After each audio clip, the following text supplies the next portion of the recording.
بسم اللہ الرحمن الرحیم۔ السلام علیکم، میں شکیل ملک آپ کی خدمت میں حاضر ہوں۔ جناب چیف جسٹس قاضی فائز عیسیٰ نے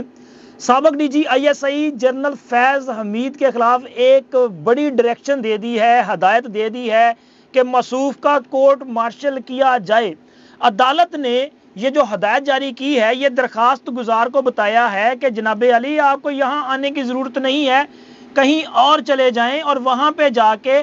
وہ ہے آپ کا فرسٹ فورم، وہاں پہ اپنی جو ہے وہ اپنی یہ داد رسی کے لیے رجوع کریں۔ کیوں نہیں جاتے؟ کیونکہ سپریم کورٹ تو آخری فورم ہے نا، سب سے بعد میں آپ نے سپریم کورٹ آنا ہے۔ تو یہ درخواست گزار کو خیر میرا خیال ہے سمجھ آ گئی ہے، اور اب نہ صرف فیض حمید بلکہ اور کتنے با اثر افراد کے خلاف سخت کارروائی ہو سکتی ہے، یہ تمام تفصیلات آپ کے ساتھ شیئر کرنی ہے۔ تو لہٰذا ویلو کے سٹارٹ میں وہی درخواست ہے کہ ہماری اس چینل کو سبسکرائب کر دیں، ویڈیو کو لائک اور شیئر ضرور کر دیا کریں۔ آج سپریم کورٹ میں ٹاپ سٹی کیس جو ہے وہ زیر سماعت تھا۔ یہ معیز احمد ہیں ایک درخواست گزار، جن کی یہ درخواست تھی، اور اس میں یہ موقف اختیار کیا گیا تھا کہ جی ان کے دفتر اور گھر میں جو ہے وہ 2017 میں آئی تھنک چھاپا مارا گیا تھا، جس میں ان کے گھر اور دفتر سے بہت قیمتی چیزیں چرا لی گئیں۔ اچھا، جن پہ یہ الزام لگ رہا ہے نا کہ جنہوں نے چیزیں چرائی ہیں وہ کوئی عام لوگ نہیں ہیں، وہ اس وقت کے بڑے طاقتور لوگ ہیں، یعنی کہ اس درخواست میں مبینہ طور پہ نہیں بلکہ بالکل ظاہر ہے اس میں نام ہے، واضح طور پہ یہ الزام لگایا جاتا ہے کہ جنرل فیض حمید اور ان کے ساتھ ساتھ بریگیڈیئر رینک کے دو افسران ہیں، مجموعی طور پہ 100 سے زائد افراد کے خلاف یہ درخواست ہے، جس میں یہ الزام لگایا جا رہا ہے کہ ان کے دفتر اور گھر پہ جو ہے ان افراد نے چھاپا مارا، 5 کے قریب افراد کو مبینہ طور پہ کئی روز تک حبس بیجا میں رکھا، اور اس کے ساتھ ساتھ ان کے دفتر اور گھر سے سونا، اس کے علاوہ کیش اور ٹاپ سٹی کی جو اراضی ہے، زمین ہے، اس کے اصلی یعنی کہ رجسٹریاں وغیرہ ان کے اصلی جو کاغذات ہیں وہ اپنے ساتھ لے گئے۔ نہ صرف فیض حمید کے خلاف ہے بلکہ ان کے بھائی نجف حمید ظاہر ہے وہ تو ان کا تعلق ہی سارا یہ ہے نا ریونیو سے، پٹواری جو تھے، تو یہ ان کے خلاف درخواست ہے، اور یہ کہا گیا ہے کہ جی ان لوگوں کے خلاف کارروائی کی جائے۔ اچھا، آج مزے کی بات یہ ہے کہ جب سپریم کورٹ میں یہ کیس آیا تو عدالت کا استفسار تھا کہ جی آپ نے یہاں پہ یہ درخواست دائر کر دی ہے، کیا اس سے پہلے آپ نے کسی اور فورم پہ اس حوالے سے رجوع کیا ہے؟ تو عدالت کو یہ بتایا گیا کہ انہوں نے کسی ایسے فورم پہ رجوع نہیں کیا، بلکہ وہ تو یہ سمجھتے ہیں کوئی ایسا فورم ہی نہیں ہے کہ جہاں پہ ان کی داد رسی ہو سکے۔ وہ قاضی فائز عیسیٰ کے حوالے سے بڑے پر اعتماد تھے کہ آپ ہمیں انصاف دے سکتے ہیں، لیکن چونکہ عدالت نے آئین اور قانون اور ضابطے کے مطابق چلنا ہے، تو چیف جسٹس صاحب نے کہا کہ جی اس کے آپ کے پاس دیگر جو فورم موجود ہیں آپ وہاں سے رجوع کیوں نہیں کرتے؟ یہ کیسے ہے کہ آپ یہاں پہ آ جائیں؟ اب بنیادی طور پہ ٹیکنیکلی طور پہ چیف صاحب نے یہ بالکل ان کو صحیح سجیسٹ کیا کہ جی آپ اگر جو آپ کے پاس فرسٹ فورم ہے، یعنی کہ اگر کسی حاضر سروس فوجی کے خلاف کی شکایت ہے تو اس کے لیے وزارت دفاع سے رجوع کریں، یا کہ پھر آپ متعلقہ جو ان کی کمانڈ ہے ان کے ساتھ رجوع کر سکتے ہیں، وہاں پہ شکایت دے سکتے ہیں۔ اس کے بعد سول کورٹ میں بھی معاملہ جا سکتا ہے، بعد میں یہ چلتا ظاہر ہے اس کے بعد سپیریئر کورٹس میں آنا ہے، پھر جا کے کہیں اوپر آنا ہے نا۔ یعنی کہ آپ نے اگر لاسٹ فورم پہ ہی سب سے پہلے آپ آ گئے، اور نیچے آپ کے پاس جو 5-6 ایسے فورم ہیں جہاں پہ آپ داد رسی کے لیے رجوع کر سکتے ہیں اور کہیں نہ کہیں سے آپ کو ڈیفینیٹلی ریلیف مل سکتا ہے، تو بھائی آپ اپنے حق پر خود ہی ڈاکہ کیوں مار رہے ہیں؟ تو یہ بنیادی طور پہ آج ان کو سمجھایا گیا، تو مجھے لگ رہا ہے کہ ان کی سمجھ میں یہ بات آ گئی ہے۔ لیکن میں تھوڑی سی آپ کو تفصیلات بتا دوں کہ آج عدالت میں بنیادی طور پہ ہوتا کیا رہا ہے۔ چیف جسٹس صاحب نے درخواست گزار سے مکالمہ کیا تھا، انہوں نے کہا کہ آپ کی درخواست میں سنگین الزامات ہیں، کیونکہ آپ کی درخواست میں جو ہے وہ مختلف آفیسرز کے خلاف جو ہے وہ الزامات لگائے جا رہے ہیں، تو کیا آپ نے اس حوالے سے جو دیگر متعلقہ فورمز ہیں ان کے ساتھ کوئی رابطہ کیا یا نہیں کیا؟ تو وہی جو میں نے آپ کو پہلے بتایا کہ وہ انہوں نے کہا جی نہیں رکھا۔ اس کے ساتھ ساتھ عدالت کو یہ بھی بتایا گیا کہ جی 12 مئی 2017 کو جنرل ریٹائرڈ فیض حمید کے حکم پر درخواست گزار کہہ رہے ہیں کہ میرے گھر اور آفس پر چھاپا مارا گیا، وہاں سے قیمتی سامان اور چیزیں لے کے گئے، اور اس کے ساتھ ساتھ وہ کہتے ہیں کہ مجھے اور میرے 5 ساتھیوں کو گرفتار کر کے حبس بیجا میں رکھا گیا، ان پر پریشر ڈالا گیا، ان پر مختلف قسم کے جو ہے وہ دباؤ ڈالے گئے، اور اصل مقصد کیا تھا؟ مقصد یہ تھا کہ وہ جو اراضی ہے اس پر قبضہ کرنا مقصود تھا، یہ درخواست گزار کہہ رہے ہیں۔ اور اس کے لیے کیا کیا کہ اس وقت کی جو طاقتور شخصیت ہے جن کا نام فیض حمید صاحب ہے، آئی تھنک کہ ان دنوں میں یہ ڈی جی آئی ایس آئی نہیں، لیکن میرا خیال ہے کہ ڈی جی سی تھے شاید، تو ان پہ الزام ہے کہ انہوں نے اپنا اثر و رسوخ استعمال کیا، اور ان کے کہنے پہ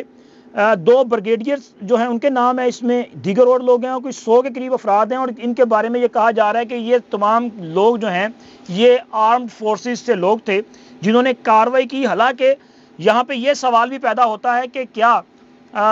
پولیس کے علاوہ کسی اور اس طرح کی جو آرمڈ فورسز ہیں ان کو یہ حق حاصل ہے کہ وہ کسی کے گھر دفتر پہ جو چھاپا مارے اور ان کو حبس بیجا میں رکھا جائے؟ لیکن خیر جن دنوں یہ سارا کچھ کیا گیا تو فیض حمید صاحب کا توتی بولتا تھا، وہ کوئی بھی کارروائی کر سکتے تھے، لیکن فیض حمید صاحب نے یہ جو کارروائی کی اور اس کے بعد یہ سارے جو الزامات ہیں اب جب عدالت کے سامنے آئے ہیں تو عدالت نے متعلقہ فورم تو بتا دیا ہے، اب درخواست گزار کو کہا گیا ہے کہ آپ جائیں، آپ جا کے وزارت دفاع میں درخواست دیں، یا کہ جو کمانڈ ہے ان کو آپ درخواست دیں، پھر اس کے بعد آپ کو جو ہے وہ ریلیف مل سکتا ہے، کیونکہ آج عدالت کے سامنے ایڈیشنل اٹارنی جنرل پیش ہوئے تھے جس میں عدالت نے ان سے پوچھا کہ کیا ان کے پاس کوئی ایسا فورم ہے کہ جہاں پہ ان کو ریلیف مل سکے، تو آج ایڈیشنل اٹارنی جنرل صاحب نے عدالت کی معاونت کرتے ہوئے بتایا کہ جی بالکل موجود ہے، اگر یہ وزارت دفاع میں درخواست دیتے ہیں تو وزارت دفاع ان کی درخواست پر جو ہے وہ انکوائری کرے گی، اور پھر اس کے بعد جب ضروری سمجھا جائے کہ جی واقعی ہی ان کے الزامات درست ہیں تو متعلقہ جو افراد ہیں یعنی کہ جنرل فیض حمید اور دیگر افراد کے خلاف کورٹ مارشل کی کارروائی ہو سکتی ہے، جس پر ان سے یہ سوال بھی اٹھایا گیا کہ اگر ایک شخص ریٹائرڈ ہو چکا ہے تو پھر کیسے اس کے خلاف کارروائی ہوگی؟ کیا کوئی سول عدالت کارروائی کرنے کا پھر اختیار رکھتی ہے یا ان کا بھی کورٹ مارشل ہوگا؟ تو ایڈیشنل اٹارنی جنرل صاحب نے بتایا کہ جی قانون کے مطابق اگر کسی کے خلاف کوئی بھی الزام ثابت ہو جائے تو آرمی رولز کے مطابق اس کو بحال کر لیا جاتا ہے، بحال کرنے کے بعد اس کے خلاف کورٹ مارشل کی کارروائی انیشیٹ کی جا سکتی ہے، تو لہٰذا ان کے خلاف کورٹ مارشل ہو سکتا ہے بشرطے یہ کہ ان کے خلاف جو شکایت ہے وہ درست ثابت ہو۔ جس کے بعد چیف جسٹس صاحب نے ان کو ہدایت کی درخواست گزار کو کہ آپ جائیں، جا کے وہاں پہ کریں، اور ان کی درخواست پر میرٹس کے مطابق کوئی فیصلہ نہیں کیا، درخواست نپٹائی ہے۔ یہ بنیادی طور پہ ٹیکنیکلی طور پہ یہ ہے کہ اگر کل کو یہ سمجھتے ہیں کہ ان کو کہیں سے ریلیف نہیں ملا تو پھر دوبارہ یہ جناب قاضی فائز عیسیٰ کے سامنے آ سکتے ہیں، اور قاضی فائز عیسیٰ صاحب وہ ابھی تک چونکہ انہوں نے یہ واضح طور پہ اعلان بھی کیا اور بار بار کہتے ہیں کہ وہ آئین اور قانون کی بالادستی پہ یقین رکھتے ہیں، حالانکہ قاضی فائز عیسیٰ صاحب کے خلاف ریفرنس کی سازش اور دیگر جو سازشیں کی جاتی رہی ہیں ان میں بھی مرکزی کردار فیض حمید صاحب تھے، اور اسی طرح عمران خان اور دوسرے لوگ تھے۔ حالانکہ آج اگر وہ یہ چاہتے تو اس کیس کو ٹیک اپ کر لیتے، وہ فیض حمید اور دیگر لوگوں کو نوٹس جاری کر کے بلا سکتے تھے اور اسی فورم پہ جو ہے وہ اس کا فیصلہ کر سکتے تھے، لیکن انہوں نے ایسا نہیں کیا۔ انہوں نے وہی آئین اور قانون کی بات کی کہ آپ قانون کے مطابق جائیں اور وہاں پہ جا کے ان کے خلاف شکایت درج کروائیں، اور ان کی جو ریکوریز ہے وہ بھی ہونی چاہیے۔ یہ سونا اب یہ دیکھیں نا، ریڈ کے دوران اگر یہ چیزیں لے کے گئے ہیں تو یہ چوری ہوئی نا چیزیں، اور وہ درخواست گزار جو ہیں ان کا یہ کہنا ہے کہ ہمارے پاس اس حوالے سے مکمل شواہد موجود ہیں، یعنی کہ جب یہ کارروائی کی گئی جن گاڑیوں پہ جو بندے وہاں پہ آئے ان سب کے ویژولز موجود ہیں، گھر سے انہوں نے جو چیزیں اٹھائیں، جو سامان اٹھایا، جو زیور اٹھایا، جو پیسہ اٹھایا، دفتر سے جو چیزیں اٹھائیں، ان سب کے ایویڈنس موجود ہیں، اور اس کے بعد گاڑیوں میں رکھا گیا، وہیں پہ جو ہے اس کو مال غنیمت سمجھ کے بانٹا بھی گیا تھا، مختلف گاڑیوں میں وہ سامان وہ چیزیں رکھی گئیں، وہ سارے ویژولز موجود ہیں، اور وہاں پہ وہ باتیں جو کر رہے ہیں جو چھاپا مار تھے نا، وہ جو باتیں کر رہے تھے کہ جی اپنا فیض صاحب کے حکم پہ یہ ہو رہا ہے، اب یہ چیزیں ہوئی ہیں، یا بتا رہے تھے آپس میں جو باتیں کر رہے تھے، وہ بھی ساری جو ہے آوازیں وہاں پہ ریکارڈ ہو چکی ہیں، وہ موجود ہیں۔ اب ان شواہد کی موجودگی میں جنرل فیض حمید صاحب کا بچنا، ان کے بھائی نجف حمید صاحب کا جو ہے وہ بچنا کافی مشکل دکھائی دیتا ہے۔ فیض حمید صاحب کے خلاف اگر یہ چیزیں جو ہیں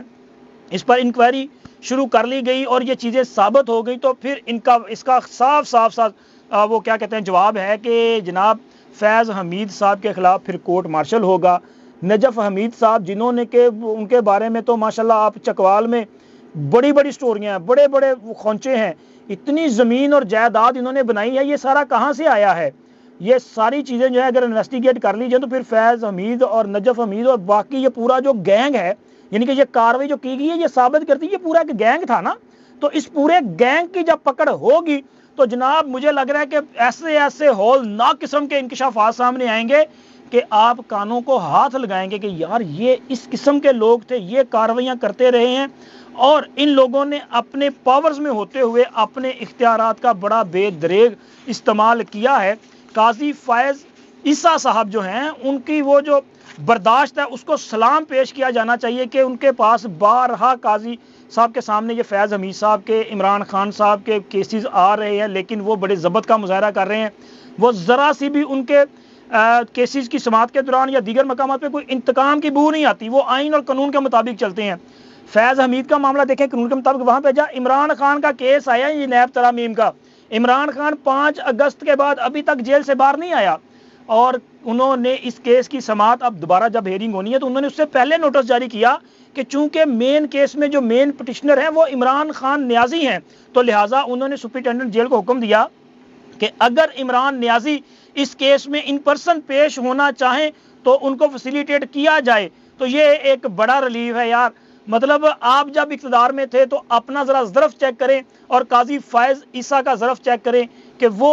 کس طرح سے جو ہے وہ جب ایک بڑے عہدے بیٹھے ہیں تو یہ عہدہ جو ہے اختیارات کو ایک ذمہ داری تصور کر کے چیزوں کو انصاف آئین اور قانون کے مطابق چلا رہے ہیں، اور ان لوگوں جب یہ اقتدار یا اختیار میں تھے تو تب ان کا رویہ جو ہے وہ کس طرح سے ہے۔ لہٰذا یہ آنے والے وقت میں جو ہے اب چیزیں جیسے جیسے کھلتی جائیں گی ویسے ویسے جو موجودہ ہمارے ذمہ داران ہیں ان پر بھی مزید بوجھ بڑھتا جائے گا کہ ان لوگوں سے کیسے نبٹنا ہے اور حالات کو کیسے بہتر کرنا ہے۔ اب تک اتنا ہی، ملتے ہیں اگلی ویڈیو میں، اللہ حافظ۔